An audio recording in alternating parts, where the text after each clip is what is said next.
দেখুন, রাজনীতিতে একটা চিরাচরিত চিরাসত্য প্রবাদ আছে, বিশেষ করে ইন্ডিয়ান পলিটিক্সে। কি জানেন? রাজনীতিতে শুধুমাত্র প্রতিপক্ষ হয়। হ্যাঁ, ঠিক শুনছেন, রাজনীতিতে শুধুমাত্র প্রতিপক্ষ হয়, কিন্তু রাজনীতিতে চিরশত্রু বা চিরবন্ধু বলে কিছু হয় না। আসলে চিরশত্রু বা চিরবন্ধু এই ধারণাটা রাজনীতির ডিকশনারি বা অভিধানেই নেই। আজকের যে শত্রু কাল সে বন্ধু হতে পারে, কাল যে শত্রু আজ সে বন্ধু হতে পারে, প্রতিপক্ষ হতে পারে, কিন্তু চিরশত্রু বা চিরবন্ধু কেউ হয় না, বিশেষ করে ভারতীয় রাজনীতিতে।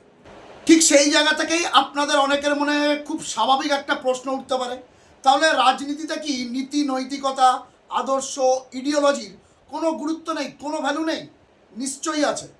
ইডিওলজি বা আদর্শ নৈতিকতা ছাড়া রাজনীতিতে আপনি চলতে পারবেন না। কিন্তু সমস্যাটা কোথায় জানেন? সংসদীয় রাজনীতিতে, অর্থাৎ ভোটের রাজনীতিতে সংখ্যাও কিন্তু খুব গুরুত্বপূর্ণ একটি বিষয়। সংখ্যা, ম্যাজিক ফিগার, সংখ্যাগরিষ্ঠতা, পাটিগণিতের অঙ্ক, এটাও কিন্তু অত্যন্ত গুরুত্বপূর্ণ বিষয়। কারণ সংসদীয় রাজনীতিতে মেজরিটি গ্যান্টেড, সংখ্যাগরিষ্ঠই শেষ কথা বলে, আর যারা সংখ্যাগরিষ্ঠ তারাই রাষ্ট্রের ক্ষমতা হাতে পায়। আর সংসদীয় রাজনীতি মানে পুরোটাই তো পাওয়ার পলিটিক্স বা ক্ষমতা দখলের লড়াই। ফলে নীতি নৈতিকতা আদর্শ ইডিওলজি থাকলেও কখনো কখনো তার থেকেও বড় হয়ে দাঁড়ায় অঙ্ক বা সংখ্যা। রাজনীতি সময় ও পরিস্থিতি অনুযায়ী তার গতিপথ বা তার চলার পথ পরিবর্তন করে, এটাই ইতিহাস এবং এটাকেই মেনে নিতে হবে। এবং এই প্রথম নয়, স্বাধীনতার পর থেকে গোটা ভারতবর্ষের কনটেক্সটে বলুন, বিভিন্ন অঙ্গরাজ্যের কনটেক্সটে বলুন, বা পশ্চিমবঙ্গের ক্ষেত্রেও বলুন, এই যেমন কংগ্রেস সিপিএম, আমরা কি একসময় ভেবেছিলাম এরা পশ্চিমবঙ্গে জোটবদ্ধ হয়ে লড়াই করতে পারে? ফলে ওই রাজনীতিতে পার্মানেন্ট শত্রু বা বন্ধু হয় না, চিরাচরিত শত্রু বা বন্ধু হয় না, রাজনীতিতে প্রতিপক্ষ হয়। এবং রাজনীতি সময় পরিস্থিতি অনুযায়ী তার চলার পথ বা গতিপথ পরিবর্তন করতে পারে। এটাই নিয়ম, এটাই রীতি এবং এটাই ইতিহাস, যাকে আপনি অস্বীকার করতে পারবেন না। এই ধরুন, প্রয়াত মুকুল রায়, আপনারা জানেন একটা সময় তৃণমূলের সেকেন্ড ইন কমান্ড মমতা বন্দ্যোপাধ্যায়ের পরেই যিনি সব সাংগঠনিক সিদ্ধান্ত নিতেন তৃণমূলে, সেই মুকুল রায় একটা সময় বলেছিলেন, তখন তিনি অবশ্য একটু অসুস্থ ছিলেন, কিন্তু বলেছিলেন, যাহাই তৃণমূল তাহাই বিজেপি, যাহাই বিজেপি তাহাই তৃণমূল। আজকের দিল্লিতে যে ঘটনাটা ঘটলো বা যে ক্রোনোলজিটা হয়ে আসছে কিছুদিন ধরে, আজকে সেটা বাস্তবায়িত হলো। তৃণমূলের অন্তত 20 জন লোকসভার সাংসদ, অর্থাৎ 2024 সালে শেষ লোকসভা নির্বাচনে মমতা বন্দ্যোপাধ্যায়ের দেওয়া ঘাসফুল প্রতীক এবং টিকিটে যারা নির্বাচিত হয়ে দিল্লির পার্লামেন্ট বা সংসদে গিয়েছিলেন, সেই 29 জনের মধ্যে 20 জন সাংসদ সই সম্বলিত করে লোকসভার স্পিকার অধ্যক্ষ ওম বিড়লার কাছে একটি চিঠি বা রেজলিউশন তারা জমা করেছেন। সূত্র বলছে, তারা বোঝাতে চেয়েছেন এই যে তৃণমূল কংগ্রেস, মানে মমতা বন্দ্যোপাধ্যায়ের তৃণমূল কংগ্রেস, যে তৃণমূলের লোকসভার বিরোধী দলনেতা অভিষেক বন্দ্যোপাধ্যায়, তারা আর অভিষেক বন্দ্যোপাধ্যায়ের নেতৃত্ব মানছেন না। অথবা আরও একটি তথ্য উঠে আসছে, তারা এই বিধানসভায় পরিষদীয় দল, যেটা ঋতব্রত বন্দ্যোপাধ্যায়, সন্দীপন সাহারা বানিয়েছেন, তেমনই আলাদা একটি সংসদীয় ব্লক করে তারা তৃণমূল থেকে বেরিয়ে আসতে চান। এবং আরও শোনা যাচ্ছে বা আরও খবর আসছে, কাকলি ঘোষ দস্তিদার, শতাব্দী রায়ের নেতৃত্বে যে চিঠি লোকসভা স্পিকারের কাছে জমা করা হয়েছে, সেখানে নাকি এটাও উল্লেখ করা হয়েছে, তারা এনডিএ জোটের, অর্থাৎ ন্যাশনাল ডেমোক্রেটিক অ্যালায়েন্স, কেন্দ্রীয় সরকারে যার বড় জোটসঙ্গী হলো বিজেপি, সেই জোটের সঙ্গে তারা মিলে যেতে চান, সেই জোটকেই আগামী দিনে তারা সমর্থন করতে চান। সবে মাত্র চিঠি জমা পড়েছে বলে খবর। এবার স্পিকার সেটা দেখবেন, বিবেচনা করবেন, সই মেলাবেন, তারপরে তিনি সব সিদ্ধান্ত নেবেন। আর এই ঘটনা ঠিক এমন একদিন বা এমন একটা সময় ঘটলো, অর্থাৎ কাকলি ঘোষ দস্তিদার, শতাব্দী রায়ের নেতৃত্বে যখন 20 জন তৃণমূল সাংসদ লোকসভা স্পিকারের কাছে এই চিঠি জমা করছেন, ঠিক তখনই অন্যদিকে সোনিয়া গান্ধী, রাহুল গান্ধী, অখিলেশ যাদবদের সঙ্গে ইন্ডিয়া জোটের বৈঠক করছেন মমতা বন্দ্যোপাধ্যায়, অভিষেক বন্দ্যোপাধ্যায়। ফের একবার অঙ্কটা আপনাদের বলি। 2024 লোকসভা নির্বাচনে রাজ্যের 42টি আসনের মধ্যে তৃণমূল কংগ্রেস জিতেছিল 29টি আসনে। এই 29 সাংসদের মধ্যে হাজি নুরুল অনেকদিন আগেই প্রয়াত হয়েছে। তাহলে লোকসভা এখন তৃণমূলের 28 জন সাংসদ, সেই 28-এ 2/3 হয় 19 জন। আর কাকলি ঘোষ দস্তিদার শতাব্দী রায়রা সেখানে 20 জনের স্বাক্ষর সম্বলিত একটি চিঠি স্পিকারকে জমা দিয়েছেন। এবং আপনারা জানেন সংসদীয় গণতন্ত্রের রীতিনীতি আইন অনুসারে কোনো দল থেকে যদি 2/3 জনপ্রতিনিধি বেরিয়ে আসে তাহলে তাদেরকে আলাদা স্বীকৃতি দেওয়ার ক্ষেত্রে কোনো আইনত জটিলতা থাকে না। কিন্তু সেই সংখ্যার কমে যদি কেউ বেরিয়ে আসেন সেক্ষেত্রে দল বিরোধী আইনের আওতায় আসতে পারেন এবং তাদের সাংসদ পদ খারিজ হতে পারে। ফলে এই 2/3 দেখানোর জন্যই তারা 20 জনকে সংগ্রহ করেছেন। 20 জন বিধায়ক একজোট হয়েছেন এবং সেই সংখ্যাটি আরও বাড়তে পারে বলে মনে করা হচ্ছে। এবং শোনা যাচ্ছে এদিন দুপুরে নাকি এই 20 জন সাংসদ ভূপেন্দ্র যাদব, বিজেপি পরিচালিত কেন্দ্রীয় মন্ত্রী, বিজেপি নেতা, তার বাসভবনে মানে দিল্লির বাসভবনে একটি কোট আনকোট গোপন বৈঠক করেন। যে বৈঠকে নাকি হাজির ছিলেন, আমি বলতে পারবো না, কিন্তু বিভিন্ন সূত্র বলছে এবং আনন্দবাজার পত্রিকাও সেটা লিখছে, এই বৈঠকে নাকি হাজির ছিলেন রাজ্যের বর্তমান মুখ্যমন্ত্রী শুভেন্দু অধিকারী। সেটা সৌজন্য সাক্ষাৎ নাকি অন্য কিছু সেটা দূরের কথা, কিন্তু 20 জন তৃণমূল সাংসদ ওম বিড়লা লোকসভা স্পিকারের কাছে আলাদা রেজলিউশন করে তারা যে মূল তৃণমূল থেকে ভেঙে বেরিয়েছে এনডিএকে সমর্থন করতে চান সেরকম একটি চিঠি নাকি জমা করেছেন। অর্থাৎ দিল্লির বুকে যেদিন মমতা বন্দ্যোপাধ্যায়, অভিষেক বন্দ্যোপাধ্যায় হাজির, সেই দিনই তৃণমূলে বড়সড় ভাঙন। মানে বিষয়টা ঘুরে ফিরে সেই জায়গাতেই দাঁড়ালো, ওই মহারাষ্ট্র মডেল যেখানে বালথাকারের তৈরি শিবসেনা থেকে বেরিয়ে এসেছিল একনাথ সিন্ধে এবং 2/3 মেজরিটি তিনি দেখাতে পেরেছিলেন পরিষদীয় দলে, যার জন্য আইন আদালত করার পর শিবসেনার যে রাজনৈতিক সিম্বল, নির্বাচন কমিশনের দেওয়া যে রাজনৈতিক সিম্বল, সেটা একনাথ সিন্ধের দখলেই চলে যায়। উদ্ধব ঠাকরে, যিনি বালথাকারের পুত্র এবং উত্তরাধিকারী, তিনি কিন্তু কোণঠাসা হয়ে পড়েন মহারাষ্ট্রের রাজনীতিতে।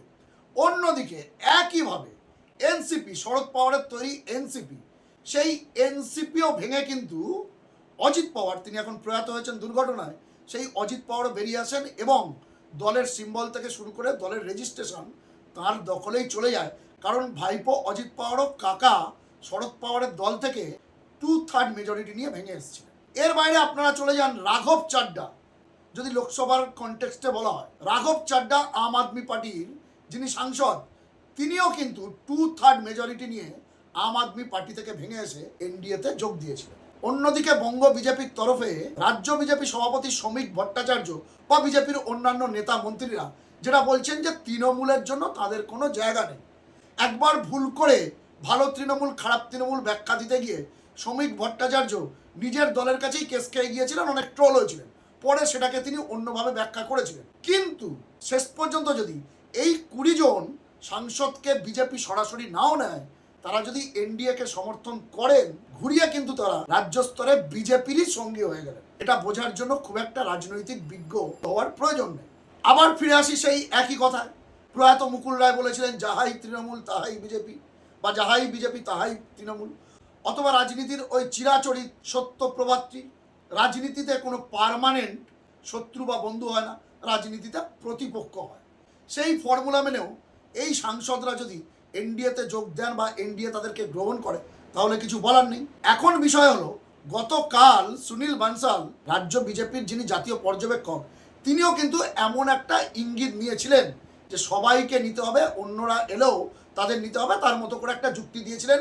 সেটা নিয়েও প্রচুর তর্ক বিতর্ক হয়েছিল। এখন বিষয় হলো, কেন্দ্রের এনডিএ তৃণমূলের এই 20 বা তারপরে আরও যদি বাড়ে, এদেরকে কেন নিতে চাইছেন? বা আগামী দিনে তৃণমূলের রাজ্যসভার যে 13 জন সাংসদ রয়েছেন সেখান থেকেও হয়তো 8-9 জন বেরিয়ে যেতে পারেন।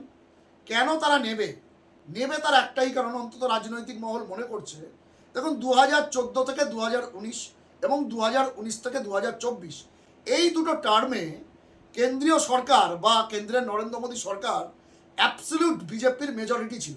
এনডিএ জোটের শরিকরা ছিলেন, কিন্তু না থাকলেও তারা সরকার গঠন করতে পারতেন, সেই অঙ্কটা তাদের কাছে ছিল। এককভাবে বিজেপির কাছে ম্যাজিক ফিগার ছিল। কিন্তু 2024 লোকসভা নির্বাচনের পর বিজেপির কাছে কিন্তু সেই ম্যাজিক ফিগারটা নেই।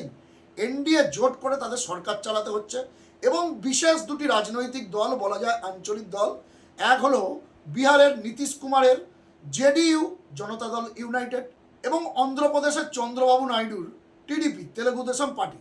এদের ওপর নির্ভর করেই কিন্তু কেন্দ্রের এনডিএ সরকারটি চলছে। ফলে সেক্ষেত্রে যদি তৃণমূলের এই 20 বা 22 এমপিকে নিয়ে নেওয়া যায়, তবে রাজ্যসভা থেকেও তৃণমূলের বেশ কিছু এমপি আগামী দিনে এই এনডিএ জোটে যোগ দেয়, তাহলে কেন্দ্রের নরেন্দ্র মোদী সরকারের এই নীতিশ কুমার ও চন্দ্রবাবু নাইডুর নির্ভরশীলতা কিন্তু অনেকটাই কমে যাবে। তাই বললাম, রাজনীতিতে পার্মানেন্ট কোনো শত্রু বা পার্মানেন্ট কোনো বন্ধু হয় না। রাজনীতিতে প্রতিপক্ষ হয় এবং রাজনীতি পরিস্থিতি অনুযায়ী তার চলার পথ, তার গতিপথ কিন্তু পরিবর্তন করতে পারে। অর্থাৎ রাজনীতি চিরকালই পরিবর্তনশীল, এটাকে আপনি অস্বীকার করতে পারবেন না। ইতিহাস সেটা বলছে এবং সেটাকে আপনি অস্বীকার করতে পারবেন না। এবারে আমি আপনাদের দেখাবো একেবারে প্রতিবেদনের শেষ অংশে এসে কোন কোন তৃণমূল সাংসদ এই রেজলিউশনটা এনেছেন, মানে আলাদা ব্লক করতে চাইছেন বা এনডিএর সঙ্গে যোগ দিতে চাইছেন ওই কাকলি ঘোষ দস্তিদারের নেতৃত্বে। নামগুলো শুনলে না আপনারা চমকে উঠবেন, অবাক হয়ে যাবে। তৃণমূলের এই নতুন সংসদীয় ব্লকের নেতৃত্বে রয়েছেন বারাসাতের দীর্ঘদিনের সাংসদ কাকলি ঘোষ দস্তিদার, মমতা বন্দ্যোপাধ্যায়ের প্রথম দিনের সঙ্গী। কিন্তু রাজ্যের রাজনৈতিক পালাবদলের পর সবচেয়ে আগে যিনি বেসুরো হয়েছিলেন তিনি হলেন এই কাকলি ঘোষ দস্তিদার। এটা খুব প্রত্যাশিত। এরপরে রয়েছেন শতাব্দী রায়, বীরভূমের সাংসদ, আর তার সঙ্গেই রয়েছেন বীরভূমের আরেকজন সাংসদ বোলপুরের অসিত মাল, রয়েছেন হাওড়ার প্রসূন ব্যানার্জি, প্রাক্তন জাতীয় ফুটবলার, রয়েছেন কোচবিহারের জগদীশ চন্দ্র বসুনিয়া, আশ্চর্যজনকভাবে রয়েছেন দীপক অধিকারী দেব, তিনি নাকি মুম্বাইতে শুটিংয়ে ব্যস্ত ছিলেন কিন্তু মুম্বাই থেকে দিল্লিতে এসে রেজলিউশনে সই করেছেন। রয়েছেন রচনা ব্যানার্জি, এ তো হোনাই থা।